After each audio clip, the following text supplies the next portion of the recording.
কি জাদু থেকে বাঁচতে চান? আপনি কি চান যে কোনো তান্ত্রিক, কোনো কবিরাজ, কোনো জাদুকর আপনাকে জাদু না করতে পারুক, সে জাদু করে ব্যর্থ হোক?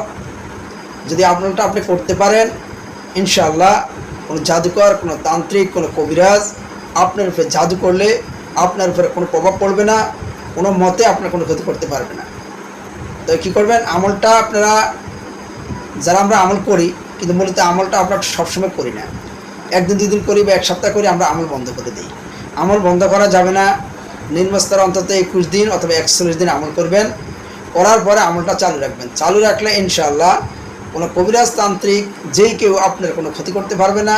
সে যতই ক্ষতি করার চেষ্টা করবে, আপনার শরীরে কোনো প্রভাব পালাতে পারবে না। তার জন্য আপনি কী করবেন, প্রতিনিয়ত ফজরের নামাজের পরে আয়াতুল কুরসি আপনার কী করবেন, 7 বার পাঠ করবেন।